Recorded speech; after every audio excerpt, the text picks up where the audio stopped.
નમસ્કાર, આપ જોઈ રહ્યા છો ન્યૂ ભારત ન્યૂઝ। નજર કરીએ આજના વિશેષ સમાચાર પર અને હું છું આપની સાથે ધ્રુવી। રાજકોટમાં ગાડીઓના ગેરકાયદેસર પાર્કિંગથી નાના વેપારીઓને પરેશાની થઈ રહી છે। રાજકોટ મનપાના હોકર ઝોનમાં 150 જેટલા શાકભાજીના વિક્રેતા મનપાના નિયમ મુજબ નાણાં ભરી ધંધો કરે છે, જેમાં સ્થાનિકો દ્વારા ગાડીઓનું ગેરકાયદેસર પાર્કિંગ થઈ રહ્યું છે, જેના લીધે ત્યાંના નાના વેપારીઓને હાલાકીનો સામનો કરવો પડે છે, જેને લઈને શાકભાજી વિક્રેતાઓએ મનપામાં અનોખો વિરોધ કર્યો છે।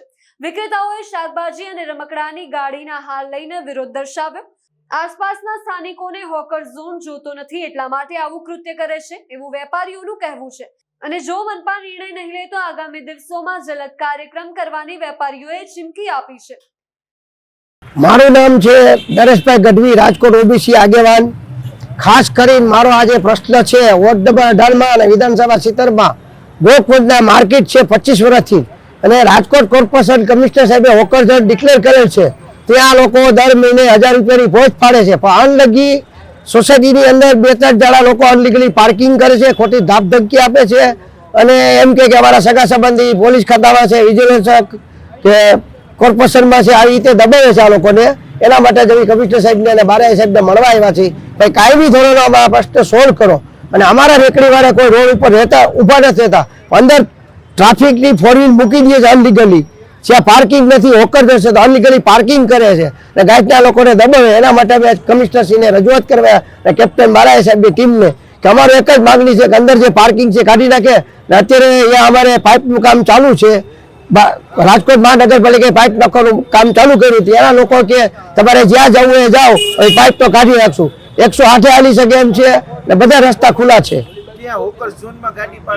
હોકર ઝોનમાં માર્કેટની અંદર હોકર ઝોનમાં અનલીગલી 4 પાર્કિંગ કરે છે। હા, આરી આપણી સામે ફોટા શેર છે,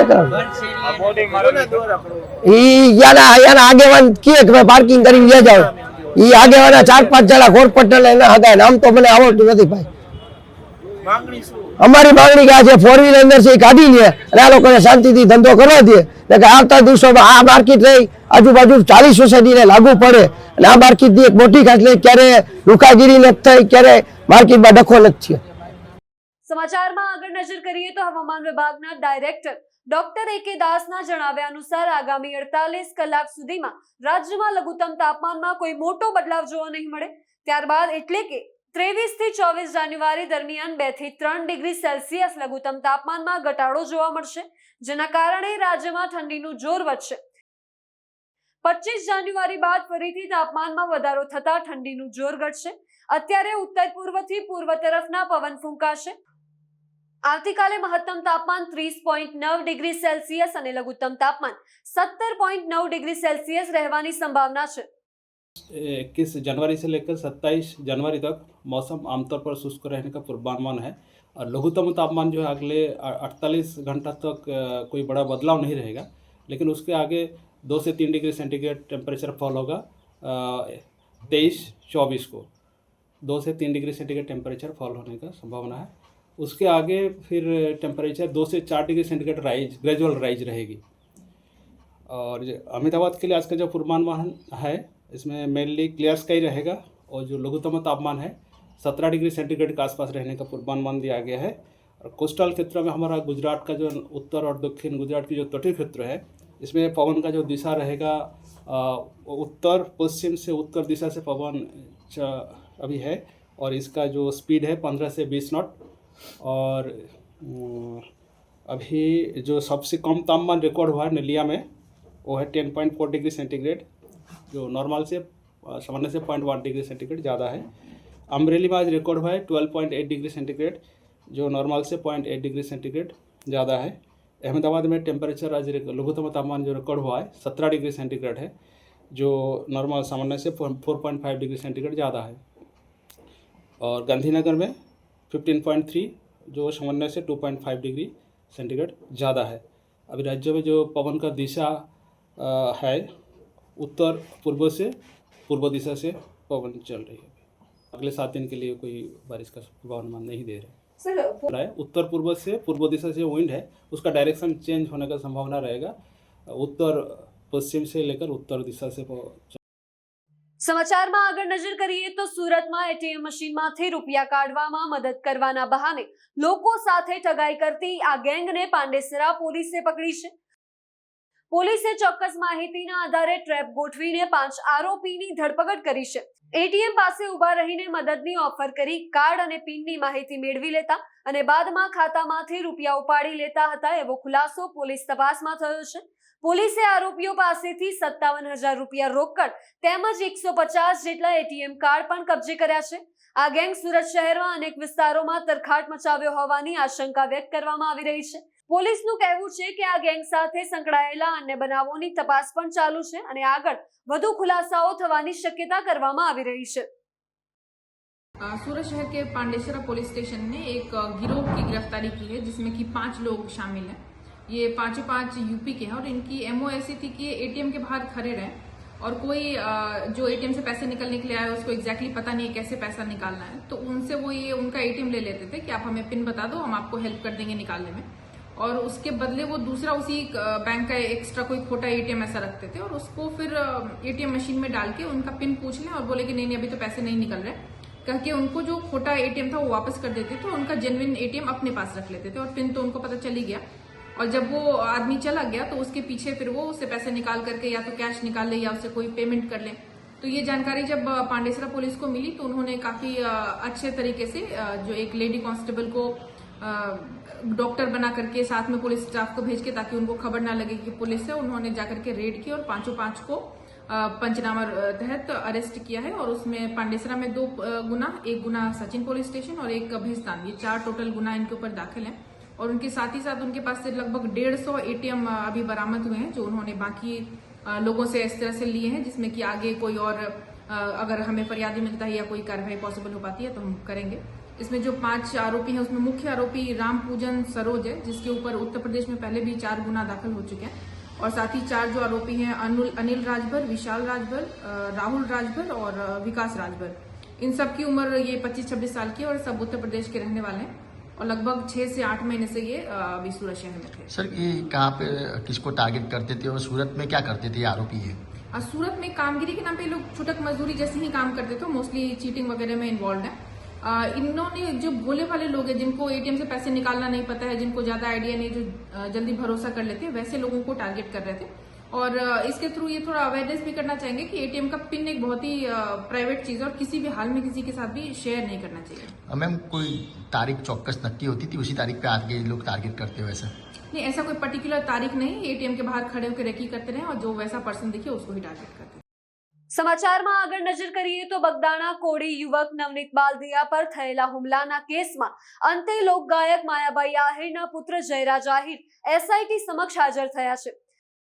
નવનીત બાલદિયાએ પોતાના પર થયેલા હુમલા પાછળ માયાભાઈ આહિરના પુત્ર જયરાજ આહિરનો હાથ હોવાનો આક્ષેપ કર્યો હતો. 2 દિવસ પહેલા એસઆઈટી સમક્ષ નિવેદન આપવા આવેલા બાલદિયાએ હુમલાના કેસને લઈને એસઆઈટીને 15 પુરાવા આપ્યા હોવાનો દાવો કર્યો છે. નવનીત બાલદિયા પર થયેલા હુમલાના ગાંધીનગર સુધી ઘેરા પડઘા પડ્યા બાદ સ્પેશિયલ ઇન્વેસ્ટિગેશન ટીમની રચના કરવામાં આવી હતી.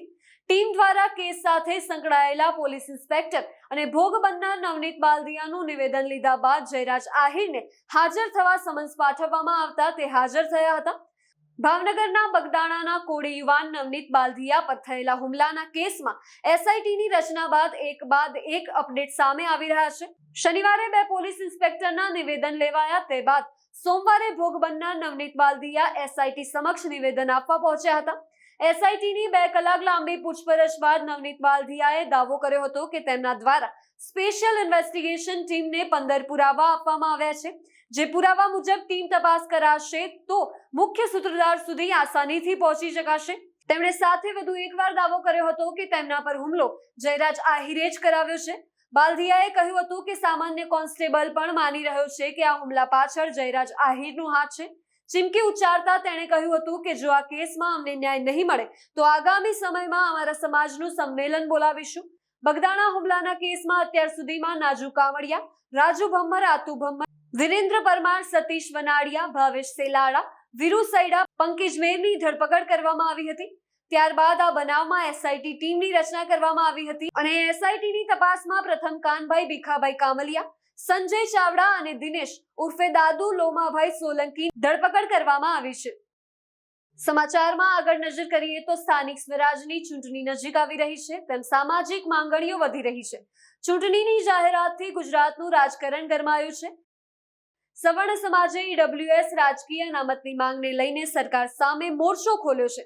ગાંધીનગરમાં સુવર્ણ સમાજોના અગ્રણીઓએ એક મંચ પર આવીને સ્થાનિક સ્વરાજની ચૂંટણીમાં 10% અનામત લાગુ કરવા રાજ્ય સરકારને અલ્ટિમેટમ આપ્યું છે.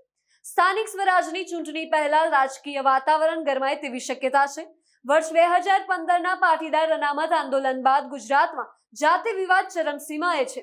ઝવેરી કમિશનના રિપોર્ટ બાદ રાજ્ય સરકારે ઓબીસી સમાજો માટે સ્થાનિક સ્વરાજની ચૂંટણીમાં અનામત 10%થી વધારીને 27% કરી છે. તેના કારણે પાટીદાર, બ્રાહ્મણ અને ક્ષત્રિય જેવા સુવર્ણ સમાજની સત્તામાં ભાગીદારી ઘટે તેવી શક્યતા છે. તેથી ઈડબ્લ્યુએસ રાજકીય અનામતની માંગણીને લઈને સુવર્ણ સમાજો એક થયા છે. ગાંધીનગરના સર્કિટ હાઉસમાં પાટીદાર, ક્ષત્રિય અને બ્રાહ્મણ સમાજના અગ્રણીઓએ બેઠક કરીને સ્થાનિક સ્વરાજની ચૂંટણીમાં 10% ઈડબ્લ્યુએસ અનામત આપવા રાજ્ય સરકારને અલ્ટિમેટમ આપ્યું છે. આ બેઠકમાં સવર્ણ સમાજના અગ્રણીઓએ માંગ કરી છે કે સ્થાનિક સ્વરાજની ચૂંટણીઓમાં 10% ઈડબ્લ્યુએસ અનામત તાત્કાલિક અમલમાં મુકાય. શિક્ષણ અને નોકરીમાં ઈડબ્લ્યુએસ અનામત છે તો સ્થાનિક સ્વરાજની ચૂંટણીમાં કેમ નહીં તેવા સવાલ પણ સવર્ણ સમાજના આગેવાનોએ કર્યા હતા. પાટીદાર અનામત આંદોલન બાદ સવર્ણ સમાજને આર્થિક રીતે નબળા વર્ગ તરીકે માન્યતા મળી છે, પરંતુ રાજકીય અનામતના અભાવે તેઓને પ્રતિનિધિત્વ મળતું નથી. ચૂંટણી પહેલા મુદ્દો તેજ થતા રાજ્યની ભાજપ સરકાર અને રાજકીય પક્ષો ઉપર દબાણ વધ્યું છે. ઈડબ્લ્યુએસ અનામત અમલી ન બને તો સુવર્ણ સમાજે આંદોલન કરવાની ચીમકી આપી છે. તાજેતરમાં તમે ઉત્તર પ્રદેશની ચૂંટણી જોઈ તો એમાં વિકાસ સહાયની જે બેન્ચમાર્ક ચુકાદો આવ્યો છે એ પ્રમાણે પણ દરેક રાજ્યોએ આને અનુસરવું હોય છે. કાયદાકીય રીતે વાત કરું એક એડવોકેટ તરીકે તો પણ, અને જ્યારે સુપ્રીમ કોર્ટે કીધું કે ઝવેરી પંચની ગાઈડલાઇનની મર્યાદામાં રાજ્ય સરકારે કામ કરવાનું હોય તો કાયદો સર્વોપરી છે. રાજ્ય સરકાર ઉપર કાયદો છે અને કાયદો બધાને બંધન કરતા છે. ભારતનું બંધારણ ઉપર છે અને સુપ્રીમ કોર્ટ એના પાલન કરવા માટે સક્ષમ છે. તો એ પ્રમાણે એની નીતિઓ અને કાયદાના નિયમો પ્રમાણે રાજ્ય સરકાર કામ કરે એવી અમારી આહવાન છે. બંધારણે ફેરફાર કરો 10% જે અનામતનું અમે આંદોલન કરેલું પહેલા દરેક સમાજે, તો એમાં જે 10% અનામતનો લાભ મળ્યો, જેમ એજ્યુકેશનમાં મળ્યો, એમ્પ્લોયમેન્ટમાં મળ્યો, તો એ રીતે આ ઇલેક્શનમાં પણ મળવો જોઈએ એ અમારી માંગણી છે.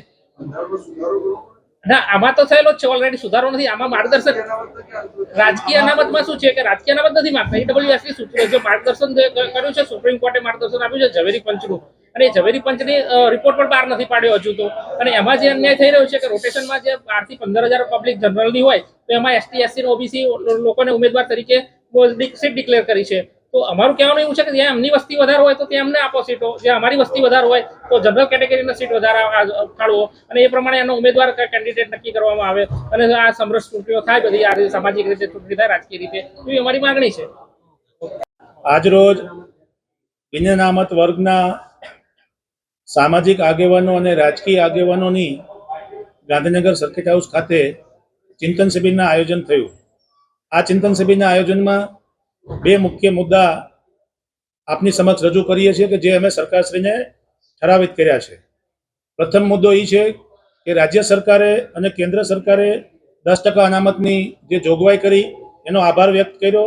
સાથે સાથે આજે 10% અનામત સ્થાનિક સ્વરાજની ચૂંટણીની અંદર ઈડબ્લ્યુએસના ઉમેદવારોને આપવામાં આવે એવી સર્વાનુમતે માંગણી રાજ્ય સરકાર પાસે અને કમિશન પાસે કરવાનો નિર્ણય કરવામાં આવ્યો.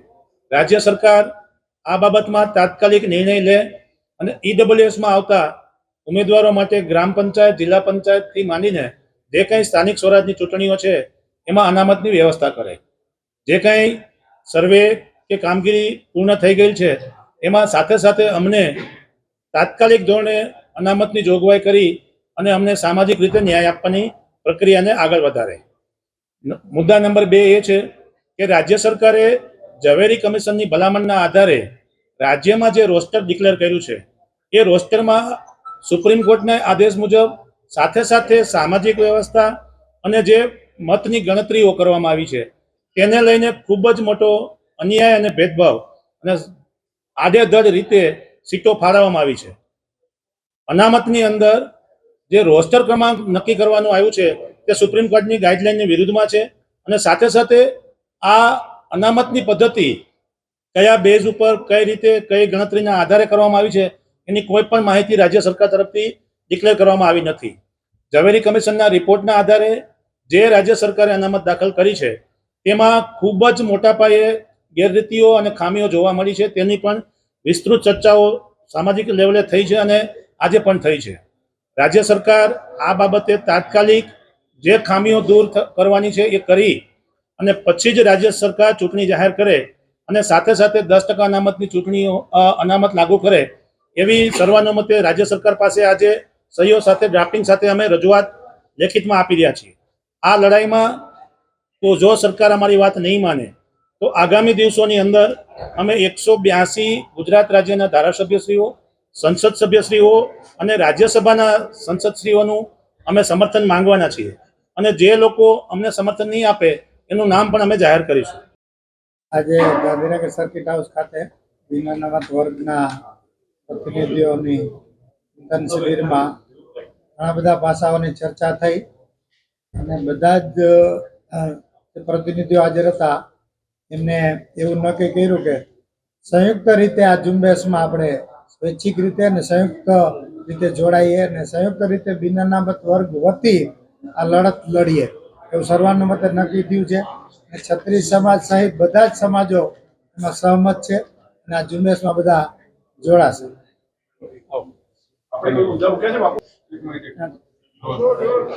નમસ્કાર, હું ડૉક્ટર અશ્વિન ત્રિવેદી, શ્રી સમસ્ત ગુજરાત બ્રહ્મ સમાજ રાજ્ય કક્ષાના અધ્યક્ષ તરીકે અહીંયા સર્કિટ હાઉસમાં દિનેશ બામણિયાથી અને બીજા અન્ય ક્ષત્રિય સમાજ રણજુબાને બધાની સાથે આજે જે 10% AWSની મિટિંગમાં હાજર છું અને એમાં જેમ ઇલેક્શનમાં 10% નથી મળતું જેમ એજ્યુકેશનમાં મળે છે, એમ્પ્લોયમેન્ટમાં મળે છે અમને 10% અનામત, એ રીતે ઇલેક્શનમાં પણ 10% અનામત અમને મળવું જોઈએ અને જનરલ કેટેગરીની જ્યાં જે સીટો છે ત્યાં ગાડી અન્ય સમાજના ઉમેદવારો ના ઉભા રહે અને જે વસ્તીના ધોરણે અમારા ઉમેદવારો નક્કી કરવામાં આવે અને એ પ્રમાણે જે રોટેશન પદ્ધતિમાં કંઈક ઝવેરી પંચની જે લાગુ પડવાની છે જે એમની સૂચનાઓનું માર્ગદર્શન, એ ઝવેરી પંચની સૂચનાઓને માર્ગદર્શન મુજબ રાજ્ય સરકાર કામ કરે એવી અપીલ કરવા માટે અમે દિનેશભાઈ અને રણજુબાની સાથે છીએ. ક્ષત્રિય સમાજ અને પાટીદારની સમાજની સાથે બ્રહ્મ સમાજ કવ્ય સભા મિલાવીને કાર્ય કરીએ છીએ. આજના વિશેષ સમાચાર માટે આટલું. વધુ સમાચાર માટે જોડાઈ રહો અમારી સાથે ઓન ન્યૂ ભારત ન્યૂઝ.